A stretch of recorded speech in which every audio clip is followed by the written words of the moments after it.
no Alerta Geral. Bate-papo político com jornalistas Luzenor de Oliveira e Beto Almeida. A criação de um fundo de desenvolvimento regional com aporte de recursos do governo federal avançou como condição para a aprovação da reforma tributária, que gera impacto nos cofres dos estados e municípios.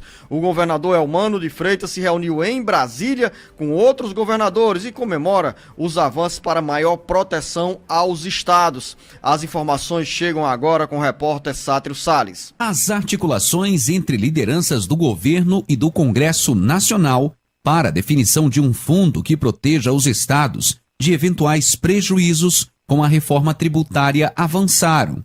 Após uma reunião nesta quinta-feira com o presidente da Câmara Federal, Arthur Lira, os governadores demonstraram otimismo para o Fundo de Desenvolvimento Regional receber um aporte da União entre 40 bilhões e 75 bilhões de reais.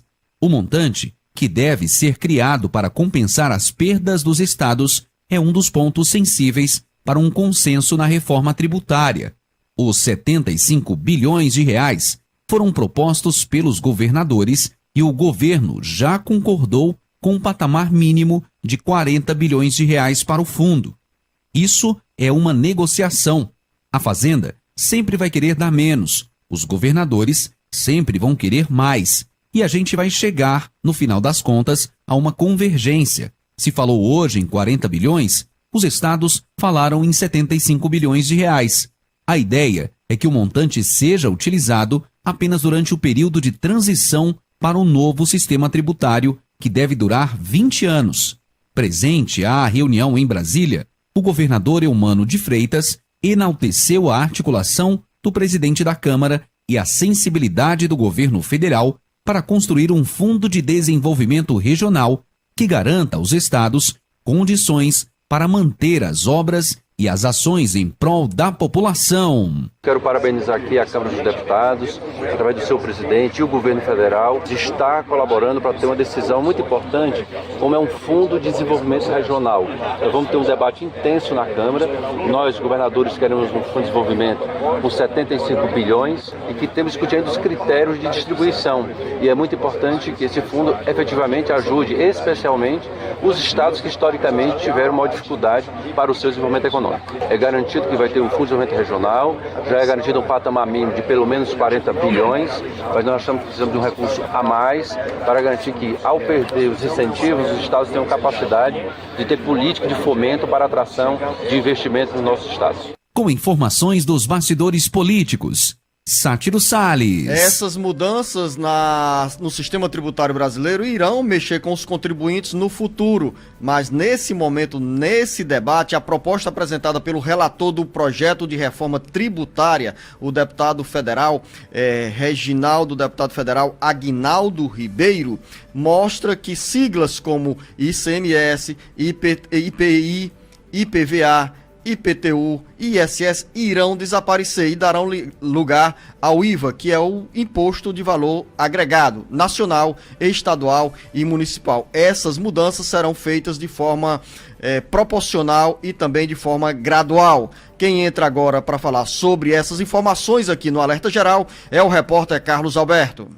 Enquanto o presidente da Câmara Federal, Arthur Lira, se reunia com governadores para buscar consenso sobre a criação de um fundo de desenvolvimento regional dentro das mudanças das regras tributárias brasileiras, o relator da reforma, deputado Aguinaldo Ribeiro, preparava a íntegra da proposta de emenda à Constituição PEC, que deve ser apreciada pela Casa entre os dias 3 e 7 de julho.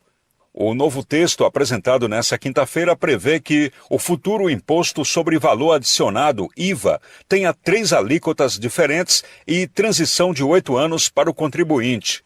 A proposta não define a alíquota do IVA, ficando essa medida para a regulamentação no futuro, por lei complementar.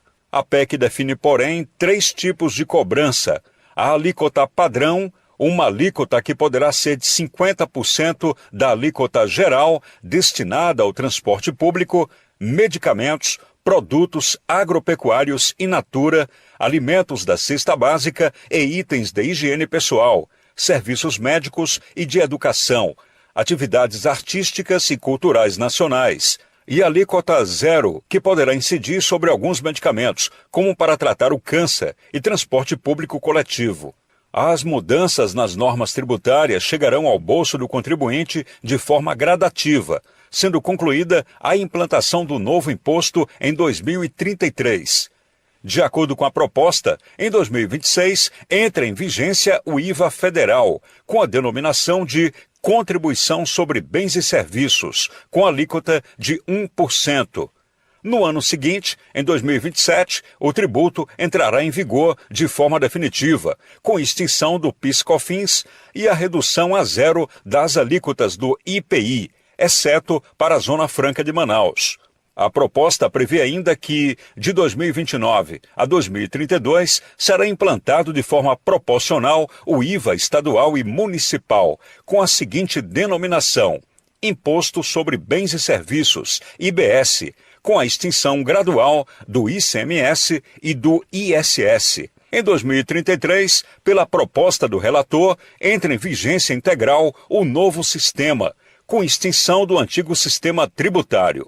Com informações dos bastidores políticos, Carlos Alberto. Como você costuma falar aqui no Jornal Alerta Geral, o jornalista Beto Almeida, é uma verdadeira sopinha de letras, de siglas: IPVA, ICMS, IPI, IPTU, ISS e outros tantos que a gente não citou aqui. Mas o certo é que essa reforma tributária vai unificar esse conjunto de tributos estaduais, nacionais e federais e municipais, como bem disse o Carlos Alberto, de forma gradual. São mudanças que estão sendo preparadas, que irão demorar a chegar na vida dos contribuintes, mas desde já, prefeitos e governadores estão mobilizados porque é grande o impacto da mudança no sistema tributário, nos cofres estaduais e federais e municipais, e para isso os governadores já querem se antecipar para garantir que os estados não irão perder dinheiro e precisam ter esse fundo de desenvolvimento regional para tocar obras e ações e atrair investimentos. Mais uma vez, jornalista Beto Almeida, bom dia. Beto Almeida, a análise política com credibilidade e isenção. É exatamente isso. Bom dia, Luzenor. Olha só, os estados estão preocupados, Luzenor, em como compensar as perdas depois que começar essa fase de transição da reforma, da nova reforma, para as regras que vão ser estabelecidas. Para o consumidor, para início de conversa, o que muda principalmente é que a cobrança fica, além dessa unificação que vai haver dos impostos, por exemplo, não vai ser mais cobrado na origem, mas no destino. Hoje, por exemplo, a maioria dos impostos é cobrado lá, um produto que a gente consome aqui. Vou só citar um exemplo aqui, uma geladeira, um produto da linha branca, que você consome, ele é produzido, por exemplo, em São Paulo, a maioria dos impostos é cobrada lá, na origem. E aí o estado que consome simplesmente só faz aqui o acréscimo do ICMS e às vezes nem isso. O que ocorre? Agora não, vai ser cobrado na fonte do consumo. Esse é um dos pontos. Mas a preocupação dos governadores é o que? Acaba a chamada guerra fiscal. A guerra fiscal é um nome que foi dado para capacidade que os estados vinham tendo desde o início o final dos anos 80, Luzenor, de negociar as melhores condições para a atração de investimentos, de indústrias se instalarem em seus estados. Então, para isso, eles abriam mão de muitos impostos, de ICMS, de impostos de valores aqui no estado do Ceará especificamente, com doação, por exemplo, de terrenos, às vezes redução nas tarifas de energia. Com a reforma isso acaba. Então a preocupação deles é como fazer essa compensação e principalmente não aumentar a desigualdade regional. Porque eles faziam isso, porque claro, eles tinham que se tornar atrativos para investimentos para poder competir com os estados mais desenvolvidos. Como é que um estado como o Ceará vai poder competir, por exemplo, com um estado como São Paulo, com o Rio Grande do Sul? Não dá. Então essa é a preocupação. O que eles querem hoje é exatamente esses 75 bilhões de compensação financeira. A União está resistindo? Está resistindo. Diz que pode chegar aí a 45 bilhões, mas ainda assim os governadores não consideram que isso seja suficiente. Essa proposta vai evoluir. O presidente da Câmara dos Deputados, Arthur Lira, ao convocar os governadores, disse que o momento era ideal para receber propostas, sugestões, porque a ideia já é colocar essa votação entre 3 e 7 de julho, ou seja, está em cima. Para finalizar esse assunto, Beto Almeida, dizer que quando você fala sobre renúncia fiscal, é um dos trunfos que os estados têm, principalmente os estados do Nordeste, para atrair grandes também, né? investimentos. Norte e Nordeste, mas eu estou contextualizando aqui porque a gente conhece bem essa realidade. A partir dos anos 90, início dos anos 90, nós tivemos a guerra fiscal ainda mais acirrada com a disputa entre os estados para atrair mais investimentos. E os estados do Nordeste, como aconteceu aqui no Ceará, na gestão do então governador Tasso Gereissati, nós tivemos aí a abertura desse novo caminho para o estado do Ceará passar por grandes transformações na área econômica e passamos a receber investimentos da indústria, principalmente da indústria calçadista. Nesses últimos 30 anos, tivemos e temos hoje milhares e milhares de empregos gerados pelo setor calçadista no estado do Ceará, graças a essa renúncia fiscal, que é quando o Estado deixa de arrecadar tributos, o ICMS, sobre a movimentação dessas empresas, dessas indústrias, para receber como contrapartida a fixação dessas unidades aqui no Ceará, tanto na Grande Fortaleza quanto no interior do Ceará, garantindo assim mais empregos. Há poucos dias tivemos uma guerra travada aí entre um grupo calçadista e o governo do estado, que terminou com a renovação de incentivos fiscais, que é o grupo Paquetá, Beto Almeida, que entrou em processo de falência. Tem 7 fábricas, né, Luzenor? Entrou com ação de recuperação judicial e, para preservar empregos, o governo do estado teve que antecipar as isenções fiscais. Nesse caso, o grupo mantém as fábricas em Apuiarés, Irauçuba, Itapajé, Pentecoste, Tururu e Uruburetama. São 3.100 empregos diretos nessas fábricas, nesses municípios. Então,